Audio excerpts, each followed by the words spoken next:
Sur les scènes de l'Est parisien, par Pauline Ziadé. Aujourd'hui, rencontre avec Andrea Brusque. Bonjour à tous, nous sommes aujourd'hui en compagnie d'Andrea Brusque, comédienne et autrice pour son seul en scène qu'elle va présenter au Festival Off d'Avignon du 5 au 26 juillet prochain. Ce seul en scène s'appelle Corias. Il sera présenté à 13h30 tous les jours, vous nous en direz plus tout à l'heure, au théâtre du Chêne Noir d'Avignon. Bienvenue Andrea. Bonjour, bienvenue, merci. Alors Andrea, vous êtes une comédienne et autrice montreuilloise. Qu'est-ce que vous pouvez nous raconter de votre parcours ? Alors oui, moi j'ai commencé donc en jouant, j'étais au conservatoire du 10e, j'ai fait beaucoup d'art dramatique et puis très vite on a commencé à créer des spectacles, donc je me suis retrouvée du côté à la fois de la mise en scène, du jeu, après le cinéma, les séries, donc aujourd'hui j'oscille un peu entre le théâtre, le cinéma, la radio aussi. Et on a créé donc une compagnie qui s'appelle Futuract, qui est à Montreuil depuis 4 ans. Et dans le cadre de cette compagnie, on crée des spectacles, on a aussi fait des podcasts, des fictions. Et cette année, donc, nous présentons Corias au Théâtre du Chêne Noir, effectivement, pendant le Festival d'Avignon. Alors Corias, c'est vous qui l'avez écrit. De quoi ça parle ? Qu'est-ce que ça fait de jouer ce qu'on a écrit ? Est-ce que c'est lié pour vous, cette démarche-là d'écriture et de seul en scène ? Mais alors oui, Corias, donc le point de départ, effectivement, c'est l'envie de transmettre quelque chose qui est effectivement assez intime. Je ne pensais pas faire un spectacle aussi intime d'ailleurs, qu'il y ait une expérience que j'ai vécue, c'est-à-dire me retrouver seule à devoir gérer en fait ma grand-mère vieillissante et j'avais d'un seul coup une responsabilité énorme et aussi tout un pan de la société que je ne connaissais pas, à savoir ce grand monde qui est le monde du troisième âge et comment gérer avec mes outils à moi qui sont le théâtre. Forcément, je me suis mise un petit peu à distance parce que c'était émotionnellement assez fort et en même temps très absurde. Donc je traversais comme ça beaucoup d'émotions contradictoires et au fur et à mesure, ce seul en scène c'est un peu pointé là parce que j'étais seule en fait. Il y avait vraiment un truc de solitude aussi et à la fois de transmission, de se dire qu'est-ce qu'on fait en fait de nos vieux, c'est-à-dire au sens un peu strict du terme. Et j'ai été entourée par notamment Judith Chalier qui m'a aidée aussi au niveau de l'écriture à me lancer. Je l'ai un peu invitée dans ma chambre en lui disant là tout mon monde c'est tout ça qui gravite et je crois que j'aimerais en faire quelque chose. Et elle m'a drivé vers ce spectacle qui recouvre plusieurs formes aussi. Il y a une adresse très forte au public, un peu en mode stand-up au début. Après, on ferme un peu le quatrième mur. Là, je joue plusieurs personnages.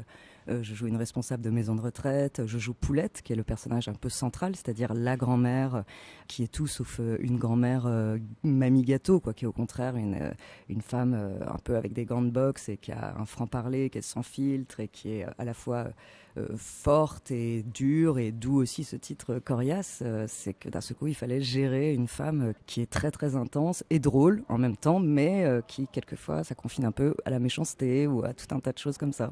Je dirais que les deux personnages n'en sont coriaces parce que la grand-mère a l'air effectivement coriace, mais celle qui vient la voir est coriace dans la mesure où elle ne laisse pas sa grand-mère croupir dans cette EHPAD, non ?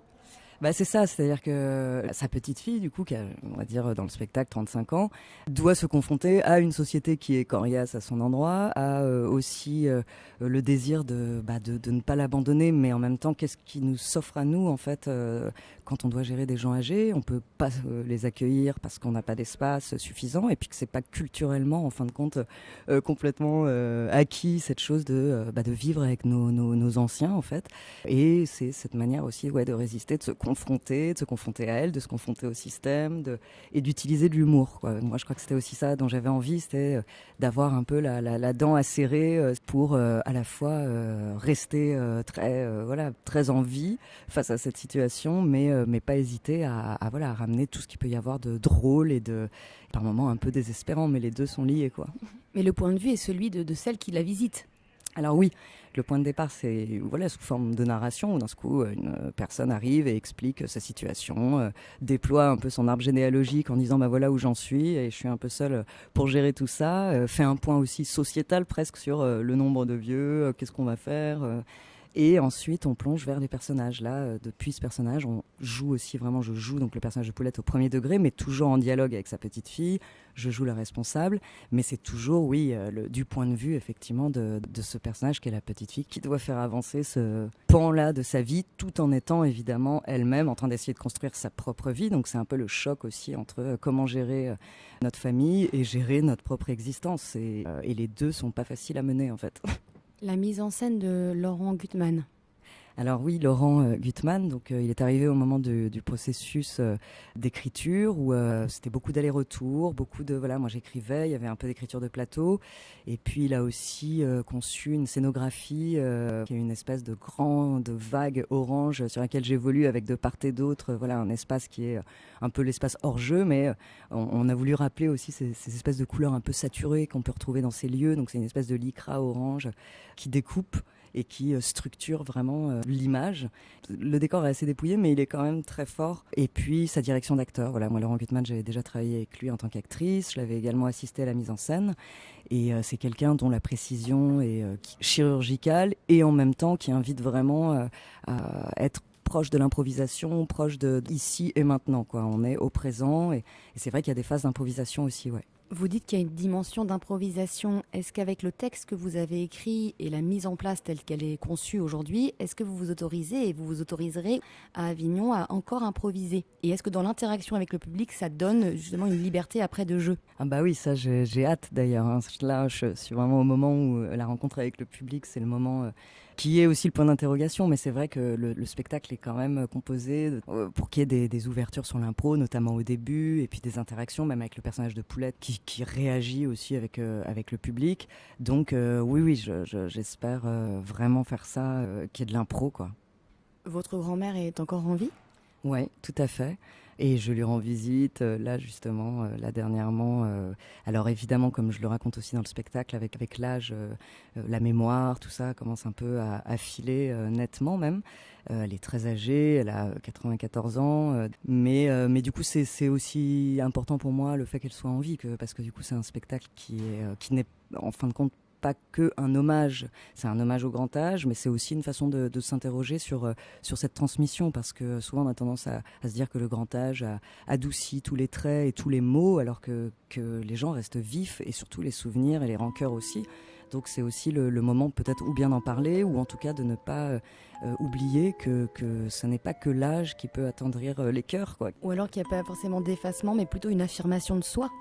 Oui, c'est ça, une affirmation de soi, et puis de rester sur le ring, quoi. C'est-à-dire que moi, en l'occurrence, c'est plutôt la relation qu'elle avait avec ma propre mère qui était très intense, mais les répercussions sont là. Et c'est vrai que quand soi-même on s'apprête à avoir des enfants, on se pose toujours cette question de qui est-ce que je vais devenir? Est-ce que je vais devenir comme elle ou comme ma mère? Ou on se pose cette question et on a besoin de rentrer un peu dans les non-dits.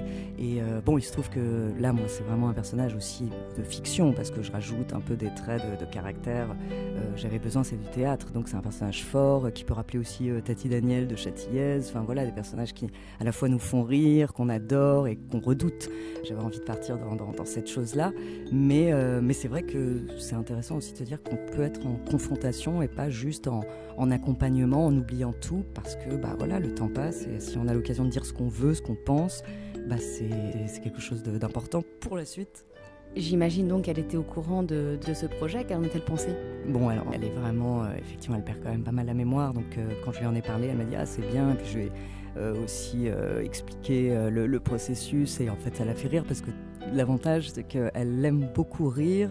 Voilà, c'est aussi de ça dont je parle dans le spectacle. C'est qu'on a beau lui annoncer des trucs extraordinaires, ça elle est un peu auto-centrée et elle surfe un peu toujours sur voilà, ce qui la concerne, elle. Là, en l'occurrence, c'est autour d'elle, donc elle aimait bien l'idée qu'il y ait quelque chose autour d'elle. Mais bon, pour le moment, c'est que voilà, ça la fait rire, mais elle voit pas tous les tenants et les aboutissants. Voilà, mais ça la fait beaucoup rire quand même. Un grand merci, Andrea Brusque. Nous invitons tous les auditeurs de Radio Ems à venir, s'ils le peuvent, et j'espère peut-être à Montreuil ultérieurement, des 5 au 26 juillet à Avignon à 13h30 au Théâtre du Chêne Noir pour découvrir ce seul en scène, Corias. Merci, Andrea. Merci à vous. Merci.